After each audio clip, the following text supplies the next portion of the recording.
தர்ம சம்ஸ்தாபனத்தின் தெய்வமான பகவான் ஸ்ரீ கிருஷ்ணன் மற்றும் ஹிந்து ஜனஜாகிருதி சமிதியின் ஊற்றுக்கண்ணாக விளங்கும் பராத்பர குரு டாக்டர் ஜெயந்த பாலாஜி அட்டவலி ஆகியோரின் சரணங்களை நமஸ்காரம் செய்து இன்றைய தர்ம சத்சங்கத்தை சிறப்பு சத்சங்கத்தை ஆரம்பிக்கிறோம். கடந்த 12வது ஜனவரி சுவாமி விவேகானந்தனுடைய தேதிப்படையான ஜெயந்தி. உலகம் முழுவதும் சுவாமி விவேகானந்தரை ஒரு வீர சன்னியாசி, தர்ம பிரச்சாரகர், தத்துவ சிந்தனையாளர், வேதாந்த மார்க்கத்தில் செல்லும் ராஷ்டிர சந்த் அப்படின்ற ஒரு ரூபத்துல அவர் பிரசித்தமாகி உள்ளார். அதோட நம்ம எல்லாருக்குமே தெரிந்த ஒன்று அவர் மூலமாக அமெரிக்கால நடந்த அந்த அகில உலக தர்ம மாநாட்டில் பாரதத்தினுடைய பிரதிநிதியாக அவர் ஆற்றிய மிக புகழ்பெற்ற உலக பிரசித்தமான உரை. அந்த மாநாட்டில் பாரதத்தினுடைய பிரதிநிதியாக இருந்து அவர் இந்து தர்மத்தினுடைய மேன்மையை எடுத்திருக்கும் மகான் காரியத்தை சுவாமிஜி அவர்கள் செய்துள்ளார். இளைஞராக இருக்கும் பொழுதே அவர் சந்நியாச தீட்சை பெற்றுக்கொண்டு சனாதன இந்து தர்ம பிரச்சாரத்தை செய்து அவர் இளைஞர்களுக்கு முன்னால ஒரு மிகப்பெரிய ஆதர்சத்தை உருவாக்கியுள்ளார். அதோட அவருடைய ஜெயந்தி அன்று அகில உலக இளைஞர் தினமாகவும் கொண்டாடப்படுகிறது. இத்தகைய ஒரு தேஜஸ்வியான ஒரு மகான், இலக்கில் உறுதி கொண்ட, லட்சியத்தில் பிடிப்பு கொண்ட ஒரு உன்னத பிறவியை பற்றி நாம் இன்றைக்கு சிறிது தெரிந்து கொள்ளலாம். 12ஆம் ஜனவரி அன்று சுவாமி விவேகானந்தரோட ஜெயந்தி. அவருடைய வாழ்க்கையை பற்றி பலருக்கு பல விஷயங்கள் தெரிந்திருக்கும். இருந்தாலும் இன்றைக்கு நாம இந்த ஒரு நாள்ல முக்கிய நிகழ்வுகள், முக்கியமா அவருடைய வாழ்க்கையில சிறு வயது முதல் மாணவ பருவம் வரையான நிகழ்வுகள், அது பற்றியெல்லாம் தெரிந்து கொள்ள இருக்கிறோம். எழுமின் விழுமின் மற்றவர்களை விழிப்படைய செய்யுமின், உங்களுடைய மனித வாழ்வை அர்த்தமுள்ளதாக்கி கொள்ளுங்கள், உங்களுடைய லட்சியத்தை அடையும் வரை ஓய்வு கொள்ளாதீர்கள். இது போன்ற மூல மந்திரத்தை முழங்கிய மகான் தான் சுவாமி விவேகானந்தர். அவருடைய வாழ்வு அனைவருக்குமே அதிக ஊக்கத்தை தருவதாக உள்ளது. சுவாமியினுடைய அந்த மூல பெயர், சிறு குழந்தை பெயர் என்ன அப்படின்னா நரேந்திரநாத். அவர் 12ஆம் ஜனவரி 1863 கொல்கத்தாவில் பிறந்தார். சிறு வயதிலேயே அவருடைய இயல்பு பற்றி இரு விஷயங்கள் மிக தெளிவாக தெரிந்தன. ஒன்று, அவருடைய அதிக அளவு ஸ்ரத்தை. அதோடு அந்த ஸ்ரத்தையோடு அவர் ஒரு தயாள குணம் படைத்தவராக இருந்தார். இன்னொரு முக்கியமான விஷயம் பல சாகச காரியங்களில் ஈடுபட்டு பயமே இல்லாதவராக விளங்கினார். விவேகானந்தனுடைய இதற்கு ஒரு அடிப்படை காரணம் என்னன்னா, சுவாமி விவேகானந்தருடைய முழு குடும்பமுமே தார்மீக பற்று கொண்டிருந்ததுனால சிறு வயதிலேயே அவருக்கு அந்த ஒரு நல்ல தார்மீக சம்ஸ்காரங்கள் அவர் மனதில் ஆழப்பதிந்தன அப்படின்னு நம்ம சொல்லலாம். 1870ஆம் வருடம் அவர் ஈஸ்வர சந்திர வித்யாசாகர் பாடசாலையில சேர்ந்து கல்வி பயின்றார். பள்ளியில் சேர்ந்து படிக்கும் பொழுதே அவர் பலோபாசனை, அதாவது அந்த உடல் பயிற்சி போன்ற அந்த பல விஷயங்களிலும் அவர் ஈடுபட்டார். சுவாமி விவேகானந்தரிடம் அதீத அந்த தாய்மொழி பற்றும் இருந்தது. அதற்கான ஒரு நிகழ்வு அந்த மாணவ பருவத்துல நடந்தது. என்னன்னா, அந்த பள்ளிக்கூடத்துல ஆங்கில கல்வி கற்கும் நேரம் வரும்பொழுது அவர் இது யவனர்களினுடைய மொழி, இதை நான் கற்க மாட்டேன் அப்படின்னு பிடிவாதம் பிடித்து 7-8 மாதங்கள் தொடர்ந்து அந்த மொழி கற்காமலேயே இருந்தார். பிறகு இறுதியில் ஏதோ ஒரு காரணத்தினால அந்த ஆங்கில கல்வியும் அவர் கற்க ஆரம்பித்தார். அதோட இந்த மெட்ரிக் மத்தியமா பரீட்சையில அந்த பள்ளியிலேயே முதல் மாணவனாக அவர் தேறினார். அதனால அந்த பாடசாலைக்கு ஒரு பெயரை வாங்கி தந்தார். பிறகு கொல்கத்தாவினுடைய அந்த பிரசிடென்சி கல்லூரியில தத்துவ ஞானம் பற்றி MA டிகிரி அந்த ஒரு இது அவர் வாங்கினார். கல்வி பயிலும் பொழுது அவருடைய தந்தை அகால மரணம் அடைந்தார். அதனால குடும்பத்தினுடைய நிதி நிலைமை மிகவும் மோசமாகி போனது. அதனால அவர் என்ன செய்வாரா, அதிகாலை எழுந்த உடனே சமையல் அறையில வந்து எல்லோருக்கும் போதுமான அளவு உணவு இருக்கிறதா அப்படின்னு பார்ப்பார். அது இல்ல அப்படின்னும் பொழுது அவர் வந்து வெளியில என்ன சாப்பிட கூப்பிட்டுருக்காங்க அப்படின்னு சொல்லிட்டு அவர் வந்து பொய் சொல்லிட்டு கிளம்பிடுவார். அந்த நாள் முழுவதும் பசியோடு வேலையை தேடிக்கொண்டு பிறகு இரவுதான் வந்து வீடு திரும்புவார். இந்த மாதிரியான ஒரு இக்கட்டான ஒரு நெருக்கடியான சமயத்திலும் அவர் வந்து ராமகிருஷ்ண பரமஹம்சனுடைய தரிசனத்திற்கு தினமும் வந்து பெற்று வந்தார். அதற்காக அங்கு சென்று வந்தார். அடுத்து சுவாமி விவேகானந்தர் மற்றும் ராமகிருஷ்ண பரமஹம்சர் அவருடைய சந்திப்பு, எப்போ குருவாக அவர் வாழ்வில் வந்து நுழைந்தார் அப்படின்ற அந்த விஷயம் அதுவும் தெரிந்து கொள்ளலாம். சத்திய தரிசனத்துக்காக, அதாவது உண்மை பற்றி தெரிந்து கொள்ள வேண்டும், இறைவனை அடைய வேண்டும், இறைவனின் தரிசனம் கிடைக்க வேண்டும் என்று ஒரு தீவிர தாபத்தோட அந்த நரேந்திரநாத் வந்து பல சாது சந்துகளிடம் சென்று கொண்டிருந்தார். ஆனா எங்கேயும் அவருக்கு வந்து வேணுங்கிற அந்த திருப்தி, மன திருப்தி வந்து ஏற்படவில்லை. அப்போ அந்த சமயத்துல மகரிஷி தேவேந்திரநாத் டகூர் அவர்களுடைய வழிகாட்டுதலின்படி அவர் வந்து நரேந்திரநாத் வந்து தியான பயிற்சியை மேற்கொண்டார். இறைவனை அடைய வேண்டும் என்ற அவரது இந்த ஒரு இடையராத முயற்சியினால இறுதியில அவரை வந்து அவரது குருவான ஸ்ரீ ராமகிருஷ்ண பரமஹம்சரிடம் அவருடைய இந்த முயற்சியே அவரை கொண்டு சேர்த்தது. இறைவனை அடைய முடியும், இறைவனை வந்து நீ எப்படி என்ன பார்க்கறியோ அதே போல இறைவனையும் பார்க்க முடியும், உன்னையும் வந்து பார்க்க செய்ய முடியும் என்ற உறுதிமொழியை ராமகிருஷ்ணர் அவருக்கு அளித்தார். ஆரம்பத்தில் நடந்த முதல் சந்திப்பிலேயே ஸ்ரீ ராமகிருஷ்ண பரமஹம்சர் ஒரு தேவ ரகசியத்தை வந்து அவரிடம் வெளிப்படையாக கூறினார். என்ன அப்படின்னா, தாங்கள் வந்து சப்த ரிஷிகளில் ஒன்றானவர், ஏதோ ஒரு காரணத்திற்காக இந்த உலகத்துல உங்களுடைய அவதாரம் நிகழ்ந்துள்ளது அப்படின்னு வந்து விவேகானந்தருக்கு வெளிப்படுத்தினார். ஸ்ரீ ராமகிருஷ்ண பரமஹம்சர் 15வது ஆகஸ்ட் 1886 அவருடைய தேக தியாகம் நடந்தது. அதற்கு பிறகு வந்து நரேந்திரநாத் வந்து கொல்கத்தாவிற்கு அருகே வராக நகரின் ஒரு பகுதியில் வந்து மடத்தை ஆரம்பித்தார். அப்போ மற்றவங்க எல்லாம் என்ன சொன்னாங்க, அந்த இடம் வந்து பூதங்கள் வசிக்கும் இடம் அப்படின்னு அவர்கள் வந்து பயமுறுத்தினர். ஆனா அது பற்றி அவர் வந்து கவலைப்படவில்லை. புது மடத்தில் ஸ்ரீ ராமகிருஷ்ணர் தினமும் உபயோகித்த பொருட்கள் மற்றும் அவருடைய அஸ்தி கலசம் அங்கு வந்து வைக்கப்பட்டு தினசரி பூஜை செய்யப்பட்டு வந்தது. பிறகு 1 மே 1887 தான் அவர் வந்து வேலூர்ல வந்து அந்த ராமகிருஷ்ண மடத்தை ஸ்தாபனம் செய்தார். இந்த ஸ்ரீ ராமகிருஷ்ண பரமஹம்சருடைய போதனையை வந்து மிகவும் ஸ்ரத்தையோடு கடைபிடிக்கக்கூடிய அனைத்து சிஷ்ய கொடிகளையும் ஒருங்கிணைக்க வேண்டும் என்பதற்காக அந்த ஒரு நோக்கத்தோட இந்த மடத்தை வந்து அவர் ஸ்தாபனம் செய்தார். இந்த சன்னியாசிகளின் மூலமாக பகவான் ஸ்ரீ ராமகிருஷ்ண பரமஹம்சருடைய அந்த தர்ம போதனைகள் அனைத்து மக்களையும் சென்று அடைய வேண்டும், அந்த சாதாரண மக்களை சென்று அடைய வேண்டும் என்பதே வந்து அவருடைய நோக்கமாக இருந்தது. அடுத்து ஒரு முக்கியமான கேள்வி, சுவாமி விவேகானந்தர் முழு பாரதத்தையும் வந்து சுற்றி வந்தார். அது பற்றி நம்ம வந்து தெரிந்து கொள்ளலாம். அதாவது வடக்கு மற்றும் மேற்கு பாரத யாத்திரை பற்றி வந்து முதல்ல தெரிந்து கொள்ளலாம். கொல்கத்தாவிலிருந்து முதல்ல வந்து அவர் கிளம்பின ஊர் வந்து காசி. சிறிது நாட்கள் அங்கு தங்கிய பிறகு அங்கிருந்து வந்து அயோத்தியா சென்றார். அதன் பிறகு லக்னோ, ஆக்ரா, பிருந்தாவனம் முதலிய கஷேத்திரங்களை தரிசனம் செய்தார். அவர் வந்து சக்தி இழந்த அந்த சமூகத்தினருடைய நிலையை பார்த்து அவர் மனதில் வந்து சிந்தனை எழுந்தது. அவர் வந்து ஒரு முடிவுக்கு வந்தார். என்ன அப்படின்னா, ஒரு புறம் அந்த யோகம் சமாதி அதுல வந்து ஈடுபடக்கூடியவர்களுக்கு தான் ஒரு ஆதர்சமாக விளங்க வேண்டும், மறுபுறம் மிகவும் தாழ்ந்த நிலையில் உள்ள இந்த சமூகத்தினரை வந்து விழிப்படைய செய்வதற்கான முயற்சிகளில் ஈடுபட வேண்டும்.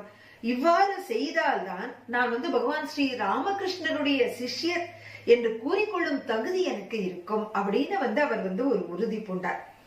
சுவாமிஜி இது பற்றி எல்லோரிடமும் விவாதித்தார். குரு ராமகிருஷ்ண பரமஹம்சரின் தேக தியாகத்திற்கு பிறகு சுவாமி விவேகானந்தர் மனதில் வந்து ஏதோ ஒரு குறைபாடு இருந்து கொண்டே இருந்தது. இந்த சிந்தனையோடு அவர் வந்து தன்னுடைய குரு பந்துக்களை சந்திப்பதற்காக ஜனவரி 1890 வந்து காசிப்பூர் சென்றார். அந்த காசிப்பூர்ல வந்து என்ன ஒரு விசேஷம் அப்படின்னு பார்த்தோம்னா, அங்கு தரைக்கு கீழே குகை போன்ற ஒரு அமைப்பு, அந்த குகைக்குள்ள ஒரு ஜீவன் முக்தர் சந்த் பகவாரி பாபா அப்படின்றவர் வந்து அங்க இருந்தார். அப்போது சுவாமிஜி வந்து குகைக்கு அருகே வந்து ஒரு எலுமிச்சை தோட்டம் இருந்தது, அங்கேயே தங்கியிருந்தார். அவருக்கு எப்படியான அந்த பாபாவை சந்தித்து அவரிடமிருந்து உபதேசம் பெற வேண்டும் என்ற ஒரு ஆவல். பல நாட்கள் வந்து அவர் அதற்காக பொறுமையாக காத்திருந்தார். அப்போ ஒரு நாளைக்கு பாபா பகவாரிஜி வந்து சுவாமி விவேகானந்தர் வந்து அழைத்து அந்த நுழைவாயிலில் இருந்து கொண்டு அவருடன் பல விஷயங்களை பற்றி விவாதம் செய்தார். இது போன்ற பல நாட்கள் தொடர்ந்து அவருக்கு வந்து பகவாரி பாபானுடைய உபதேசம் கிடைத்தது. பிறகு அந்த பகவாரி பாபாஜி பற்றின ஒரு புத்தகத்தையும் வந்து சுவாமி விவேகானந்தர் அவர்கள் எழுதினார். அதையும் நம்ம வந்து ஸ்கிரீன்ல இப்ப பார்க்கலாம். அவர் வந்து சிறிது நாட்கள் அந்த பகவாரி பாபாஜியினுடைய சத்சங்கத்திலேயே இருந்தார். ஜூலை 1890 அவர் வந்து பாகல்பூர், தேவ்கர், காசி ஆகிய இடங்களுக்கு சென்று பிறகு வந்து ஹிமாலயத்தை அடைந்தார். அதன் பிறகு அவர் வந்து பஞ்சாப், ராஜஸ்தான், குஜராத் ஆகிய இடங்களுக்கு வந்து யாத்திரை செய்தார். இப்ப அடுத்து இன்னொரு முக்கியமான ஒரு விஷயம் வந்து தெரிந்து கொள்ளலாம். என்ன அப்படின்னா, அவர் வந்து தென் பாரதம், முக்கியமா கன்னியாகுமரி வந்து மிகவும் ஒரு முக்கியமான இடத்தை வகிக்கிறது சுவாமி விவேகானந்தருடைய வாழ்வுல. அதை பத்தி தெரிந்து கொள்ளலாம். அதாவது புனாவிலிருந்து சுவாமிஜி வந்து கர்நாடகால மைசூர் இந்த இடங்களுக்கு எல்லாம் சென்று அங்கிருந்து மதராஸ் பிராந்தியம் வந்து அங்கிருந்து கன்னியாகுமரிக்கு சென்றார். அந்த சமுத்திரத்துல வந்து அந்த கன்னியாகுமரியில வந்து அந்த முனையில சமுத்திரத்துல சிறு தூரத்துல வந்து ஒரு கற்பாறை இருப்பதை வந்து பார்த்தார். அந்த கற்பாறை என்பது வந்து அதற்கு முன்பே, அதாவது புராதன காலத்திலிருந்தே அது வந்து ஒரு பவித்திர ஸ்தானமாக கருதப்பட்டு வந்தது அப்படின்றத தெரிந்து கொண்டார். அவர் வந்து யாருடைய உதவி இல்லாம சமுத்திரத்துல நீந்தி அந்த கற்பாறையை அடைந்து அங்கு தேவி மாவை தியானித்து சிறிது நாட்கள் தியானத்தில் அமர்ந்திருந்தார். அப்போ அவருக்கு வந்து என்ன தோன்றியது அப்படின்னா, நான் வந்து முழு பாரதத்தையும் அலசி பார்த்துள்ளேன். ஏழை எளியவர்களுக்காக ராஜா மகாராஜாக்களிடம் வந்து கையேந்தியும் உள்ளேன். ஆனா வார்த்தைகளை தவிர வேறு செல்வம் எதுவுமே எனக்கு இதுவரைக்கும் கிடைக்கவில்லை. இப்போ இந்த கோடிக்கணக்கான தீனர்களின் பிரதிநிதியாக நான் வந்து அயல்நாடு செல்வேன். அங்கிருந்து செல்வம் கொண்டு வருவேன். என்னுடைய சம்பூர்ண வாழ்வும் தாய்நாட்டு சேவைக்காக நான் வந்து அர்ப்பணிப்பேன். அந்த முயற்சியிலேயே என்னுடைய பிராணனையும் தியாகம் செய்வேன் அப்படின்னு அந்த சமுத்திரத்துல இருக்கக்கூடிய அந்த கற்பாறையில அமர்ந்திருக்கும் பொழுது கன்னியாகுமரியில அவருக்கு வந்து அந்த மனதிலே இது போன்ற ஒரு சங்கல்பம் ஏற்பட்டது. இப்ப அந்த இடம் வந்து விவேகானந்த ராக் அப்படின்ற பெயர்ல பிரசித்தமாக அங்கு வந்து அவருக்கு ஒரு நினைவாலயம் வந்து எழுப்பப்பட்டுள்ளது. இந்த ஸ்தானத்துல கிடைத்த பெரும் உந்துதனால வந்து சுவாமிஜிக்கு வந்து மிக அதிக அளவு ஊக்கம் அவருக்கு கிடைத்தது அப்படின்னு சொல்லப்படுகிறது. அடுத்த ஒரு கேள்வி வந்து சுவாமிஜி விவேகானந்தாவுடைய அந்த சிகாகோ மாநாடு பற்றி. இப்ப அவர் வந்து அயல்நாடு சென்றது, அதுவும் வந்து ஒரு விதத்துல தெய்வ சங்கல்பம், தெய்வீக திட்டம் அப்படின்னு நம்ம சொல்லலாம். எப்படி அப்படின்னா, முதலாவது காரணம் வந்து குஜராத்ல வந்து போர்பந்தர்ல சுவாமிஜி வந்து சங்கர் பாண்டுரங்க பண்டிதனுடைய வழிகாட்டுதலின் பேரில் பாதஞ்சல சூத்திரத்தை பயின்றார். அப்போ அந்த பண்டிதர் அவரிடம் என்ன கூறினார் அப்படின்னா, பாரதத்துல தர்ம பிரச்சாரம் செய்வதால் மட்டுமே உங்களுடைய லட்சியத்தை நீங்கள் அடைய முடியாது. நீங்கள் அதுக்கு வந்து மிக நீண்ட நெடுங்காலம் பிடிக்கும். அதற்கு பதிலாக நீங்கள் வந்து அயல்நாடு செல்லுங்கள். அந்த மேற்கத்திய வித்யாக்களின் மீது சனாதன தர்ம சிந்தனைகளுடைய தாக்கத்தை ஏற்படுத்தினால் ஒரு நவீன புது யுகத்தை உங்களால வந்து ஏற்படுத்த முடியும். அப்பொழுதே உங்களுடைய லட்சியத்தை மிக விரைவில் உங்களால அடைய முடியும் அப்படின்ற ஒரு வழிகாட்டுதல் வந்து அந்த பண்டிதர்கிட்டேருந்து கிடைக்கும் பொழுது, அப்போ சுவாமிஜிக்கு வந்து அந்த அயல்நாட்டு பயணம் மேற்கொள்ள வேண்டும் என்ற ஊக்கம் வந்து மேலும் அதிகமானது. அதோட இன்னொரு சம்பவம் நடந்தது. அது ஒரு நாள் இரவு வந்து அவருக்கு கனவுல ஒரு அற்புதமான கனவு ஏற்பட்டது. அந்த கனவுல என்ன அவர் கண்டார் அப்படின்னா, அவருடைய குருவான பகவான் ஸ்ரீ ராமகிருஷ்ண பரமஹம்சர் சமுத்திரத்தை நோக்கி செல்கிறார். செல்வதோடு கூட திரும்பி பார்த்து விவேகானந்தரை பார்த்து, நீ வா வா என் பின்னாலேயே வா அப்படின்னு வந்து அவர் கூப்பிடுகிறார். அந்த க்ஷண நேரத்தில் சுவாமிஜியின் கண்கள் வந்து இந்த கனவை கண்ட பின்பு கண்கள் திறந்தன. அபரிமிதமான ஆனந்தத்தை வந்து அவர் அப்பொழுது உணர்ந்தார். அதோட ஒரு தெய்வ அசரீரியும் அவர் வந்து அயல்நாட்டுக்கு செல்லும்படி அவருக்கு வந்து அந்த ஒரு வாக்கு கிடைத்தது. அதிலிருந்து அவருக்கு வந்து அயல்நாடு பயணம் செய்ய வேண்டும் என்ற ஊக்கம் வந்து உறுதியானது அப்படின்னு சொல்லலாம். இப்ப அடுத்த ஒரு கேள்வி வந்து, சுவாமி விவேகானந்தருக்கு ராஜஸ்தானுடன் எப்படி தொடர்பு ஏற்பட்டது, அங்க அவருக்கு முக்கியமான நெருங்கிய நண்பர் யார் அப்படின்னு பார்த்தோம்னா, தேசிய மாநிலங்கள் அனைத்துமே வந்து ஒன்றாக இணைக்கப்படுவதற்கு முன்பு ராஜஸ்தான்ல பார்த்தோம்னா ஒரு கேத்டி அப்படின்ற ஒரு சின்ன இடம், அது வந்து அதிக முன்னேற்றம் அடைந்த ஒரு இடமாக இருந்தது. அந்த ராஜ்யத்தினுடைய ராஜாவான அஜித் சிங் அவர் வந்து ஒரு தார்மீக நெறியாளராக, ஆன்மீக வழி பின்பற்றுபவராக அந்த அரசாங்கத்தை அரசாண்டு வந்தார். மவுண்ட் அபுல 4 ஜூன் 1891 வருடம் இளம் சன்னியாசியான சுவாமி விவேகானந்தர் முதலில் அவருக்கு அறிமுகமானார். முதல் பார்வையிலேயே அவ்வளவு முழுவதும் அவர் வந்து சுவாமிஜினால கவரப்பட்டார். அப்ப உடனே தன்னுடைய ராஜ்யமான கேத்தடிக்கு நீங்கள் அவசியம் வர வேண்டும் அப்படின்னு சுவாமிஜியை அவர் வந்து அழைத்தார். அதோடு கூட கையோட அவரை வந்து தன்னுடைய ராஜ்யத்திற்கு அழைத்து சென்றார். 7 ஆகஸ்ட் முதல் 27 அக்டோபர் 1891 வரை சுவாமிஜி வந்து கேத்தடியில் இருந்தார். இதுதான் வந்து அவர் மிக அதிக நேரம் தங்கிய ஒரு ஊர்னா இதுதான் அப்படின்னு நம்ம சொல்லலாம். அங்கிருந்த போது சுவாமிஜி வந்து தினமும் ராஜா அஜித் சிங்கோட பல ஆன்மீக விஷயங்களை பற்றி ஒரு விவாதங்களை செய்வார். இங்கிருந்துதான் அவர் வந்து ராஜ பண்டிதரான நாராயணதாஸ் சாஸ்திரி அவர்களுடைய உதவியுடன் பாணினியினுடைய அஷ்டாத்தியாயி, அதோட பாத்தஞ்சிலியினுடைய மகாபாஷ்யம் ஆகியவற்றை அவர் வந்து பயின்றார். சுவாமிஜி வியாக்கரண ஆச்சாரியரான அந்த பண்டிதரான நாராயணதாஸ் சாஸ்திரிக்கு எழுதிய கடிதத்தில் அவரை தன்னுடைய குருவாகவே மதித்து அதுல வந்து அப்படி குறிப்பிட்டிருந்தார். அமெரிக்கா செல்வதற்கு முன்பாக ராஜா அஜித் சிங் வந்து அவர்களின் அழைப்பின் பேரில் 29 ஏப்ரல் 1893 வருடம் மீண்டும் ஒருமுறை கேத்தடிக்கு சுவாமிஜி சென்றார். அப்பொழுது ஒரு நாள் வந்து அந்த ராஜா அஜித் சிங் சுவாமிஜியுடன் ஃபதே விலாஸ் மஹாலில் உட்கார்ந்து கொண்டு சாஸ்திர விவாதம் செய்து கொண்டிருந்தார். அப்போ அந்த ராஜ்யத்தில் உள்ள அந்த நர்த்தகிகள் வந்து பாட்டு பாடிக்கொண்டு நர்த்தனம் ஆட ஆரம்பித்தார்கள். உடனே சுவாமி விவேகானந்தர் தன்னுடைய சந்நியாச ஆசிர தர்மப்படி அங்கிருந்து விலக முற்பட்டார். உடனே அந்த நர்த்தகிகளினுடைய தலைவியான மீனாபாய் அப்படின்றவள் வந்து என்ன சொன்னான்னா, சுவாமிஜி கிட்ட, சுவாமிஜி நான் ஒரு பஜன் பாட போகிறேன், தயவு கூர்ந்து நீங்கள் இங்கேயே இருக்க வேண்டும், இருந்து அதை கேளுங்கள் அப்படின்னு வற்புறுத்தினார். அதை கேட்டு அவர் வந்து சுவாமிஜி அங்கேயே அமர்ந்தார்.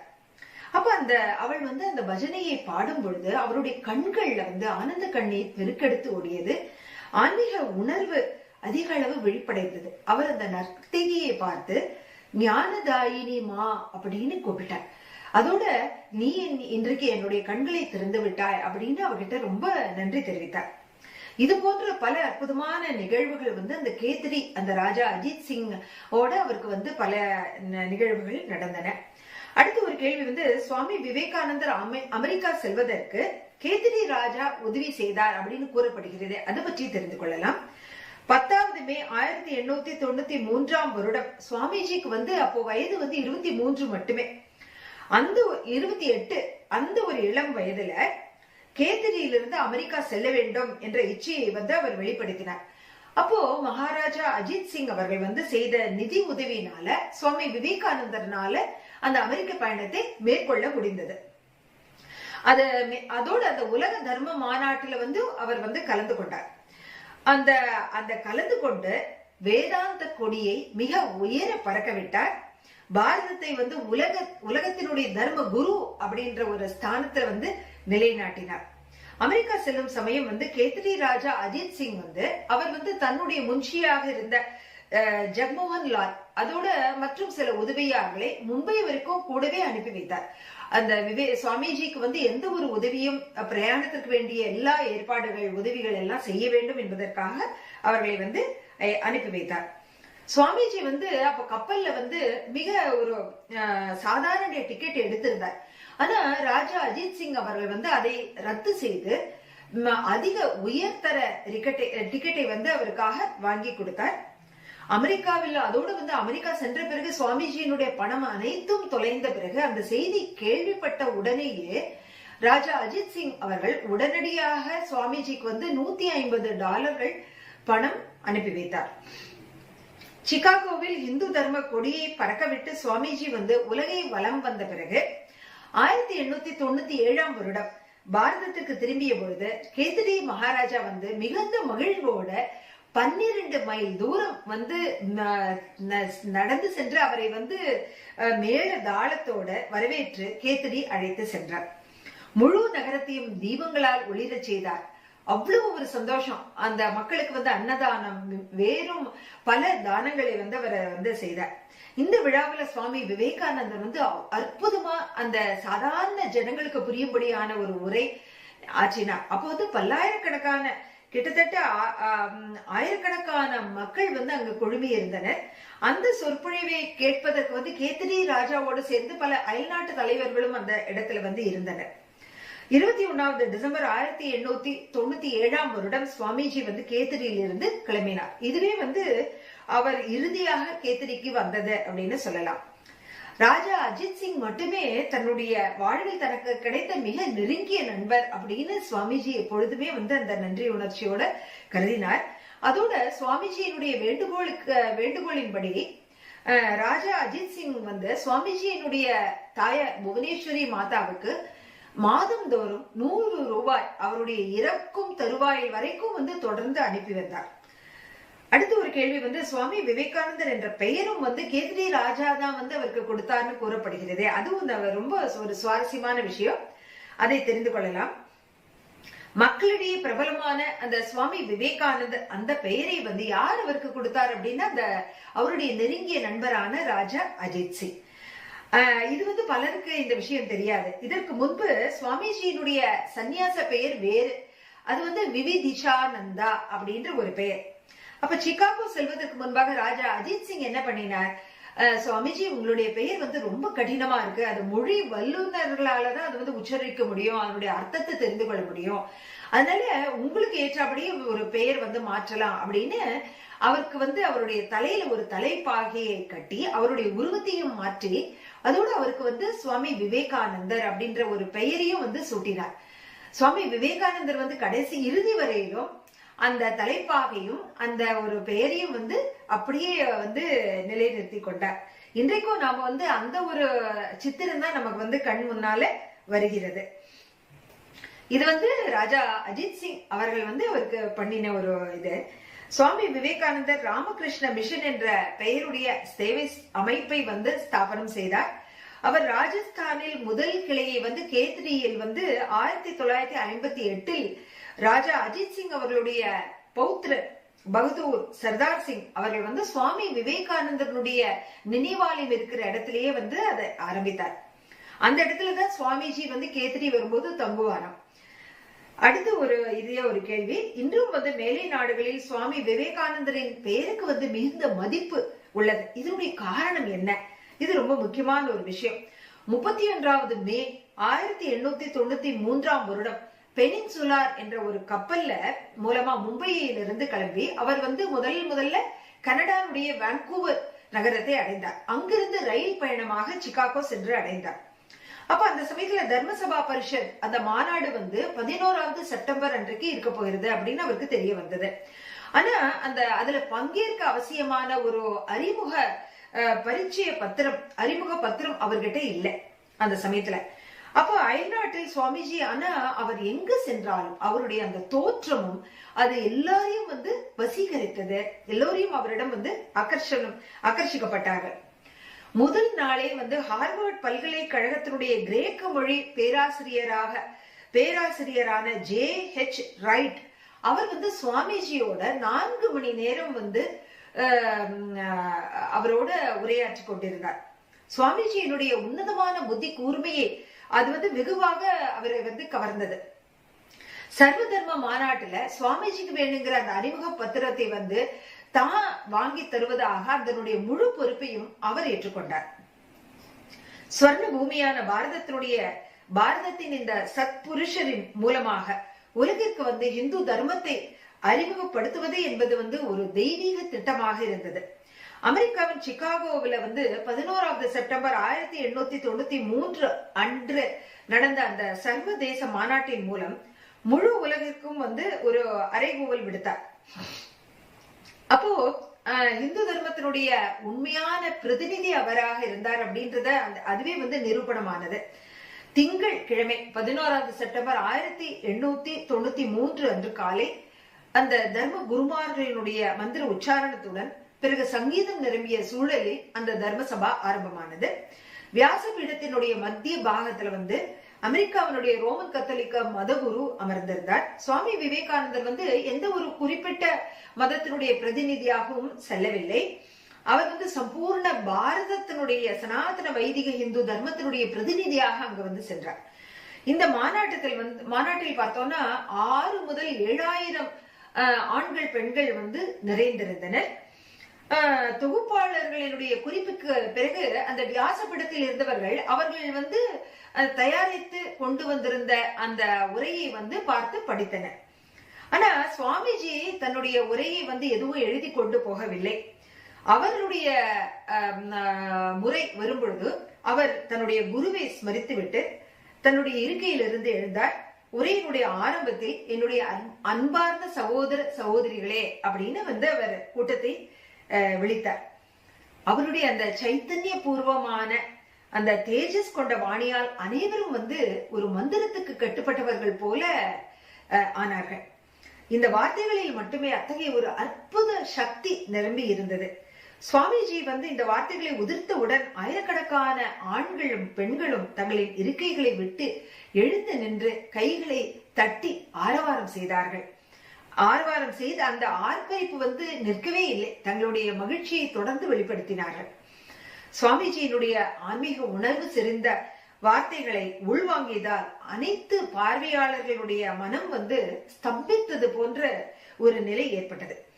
என்னுடைய அன்பார்ந்த சகோதர சகோதரிகளே என்ற அந்த வார்த்தைகளால் முழு மனித குலத்தையும் கட்டி போட்ட ஒரே உரையாளராக அந்த மாநாட்டில் சுவாமி விவேகானந்தர் விளங்கினார். இந்து சமூகம் வெறுக்கத்தக்கது அல்ல. அவர்கள் தீனர்களாக இருக்கலாம், துக்கம் நிறைந்தவர்களாக இருக்கலாம். ஆனால் ஈடு இணையில்லாத, விலை மதிக்க முடியாத பரமார்த்த செல்வத்தின் அதிகாரிகளாக அவர்கள் இருப்பவர்கள். தர்ம கஷேத்திரத்திற்கு ஜெகத்குரு என்ற பதவியை ஏற்கும் தகுதி அவர்களிடம் உள்ளது. இவ்வார்த்தைகளின் மூலம் இந்து தர்மத்தினுடைய மகத்துவத்தினுடைய வர்ணனையை அவர் அங்கு வெளிப்படுத்தினார். இந்து சமூகத்திற்கும் அதனுடைய விஸ்தாரமான எல்லையை எவ்வளவு வியாபகமானது அப்படின்றத அறிமுகப்படுத்தினார். இந்த மாநாட்டில் ஹிந்துஸ்தானத்தை பற்றி குறிப்பிடும் பொழுது அவர் கூறிய பொன்னான வார்த்தைகள் என்ன அப்படின்னா, ஹிந்துஸ்தானம் ஒரு புண்ணிய பூமி ஆகும்.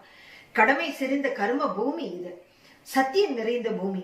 ஆழ்ந்த கண்ணோட்டம் மற்றும் ஆன்மீக நோக்கு இவற்றின் ஜென்மஸ்தானம் தான் இந்த ஹிந்துஸ்தானம். புராதன காலத்திலிருந்தே இங்கு பல தர்ம சம்ஸ்தாபனங்கள் ஏற்பட்டு இந்த உலகம் முழுவதும் அந்த உலகமாக மக்கள் நலனுக்காக பாடுபட்டு வந்துள்ளது. அவர்கள் பரம பவித்திரமான மற்றும் சனாதனமான ஆன்மீக சத்தியமாகிய அந்த ஜலத்தை கொண்டு உலக மக்களினுடைய அந்த தாகம் என்று தவிக்கும் அந்த உலக மக்களின் தாக சாந்தியை ஏற்படுத்தியுள்ளனர். வாழ்வில் மற்ற மதங்களின் மீது சகிப்புத்தன்மை மற்றும் அன்பு இந்த பூமியில் மட்டுமே அனுபவிக்க முடியும். பல நூற்றாண்டுகளுக்கு பிறகு சனாதன இந்து தர்மத்தினுடைய மகோன்னதமான வர்ணனையை